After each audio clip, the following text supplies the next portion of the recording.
Hi అండి. ఎక్కువ మా ఆయన ఎంత మంచోడో, మా ఆయన బంగారం అని ఎప్పుడు అనుకుంటాం చెప్పండి? ప్రతి ఒక్కరికి వాళ్ళ వాళ్ళ మొగుళ్ళు బంగారాలే. కానీ అత్త కోడలు గొడవ పడినప్పుడు మనకి సపోర్ట్ చేస్తూ మాట్లాడతారు చూడండి, అప్పుడు ఇంకా ఎక్కువ ఇష్టపడిపోతాం అనమాట. ఆ తప్పు మనదే ఉన్నా మనకు సపోర్ట్ చేస్తే ఎట్లా ఉంటుంది?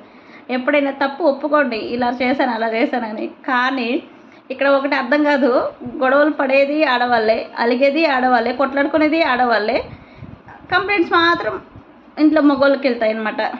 వాళ్ళు అటు అమ్మగారికి సపోర్ట్ చేయలేక, ఇక్కడ పిల్లలకి సపోర్ట్ చేయలేక మధ్యలో నలిపోయేది మాత్రం మగాడే.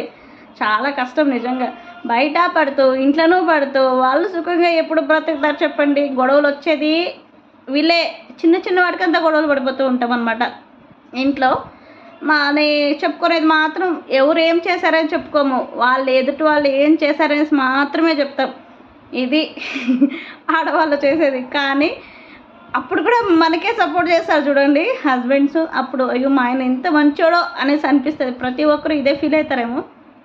కానీ అత్త అయినా కోడలైనా ఒకరినొకరిని అర్థం చేసుకుంటూ, మొగుళ్ళని అర్థం చేసుకునేది కామన్. కానీ అత్త కోడల్ని, కోడలు అత్తగారిని సపోర్ట్ చేసుకుంటూ అర్థం చేసుకుంటూ వెళ్తే ఎక్కడ గొడవలు రావు. నువ్వెంత నేనంత అని మాట్లాడుకుంటేనే గొడవలు వస్తూ ఉంటాయి. అర్థం చేసుకొని పోతే ఏం కాదు, హ్యాపీగా ఉండండి. మీరు గొడవలు పడుతూ ఇంట్లో మగవాళ్ళ పైన వేసి రుద్దకండి. పాపం వాళ్ళు ఎంత స్ట్రగుల్స్ పడతారో అర్థం చేసుకోండి. ఓకేనా? గొడవలు పడండి, పడుతూ లేస్తూ ఉంటేనే సంసారాలు చాలా బాగుంటాయి, అందంగా ఉంటాయి. ఎవరినైనా మన వాళ్ళు అన్నట్టు చూసుకుంటూ ఉండాలి. Thank you.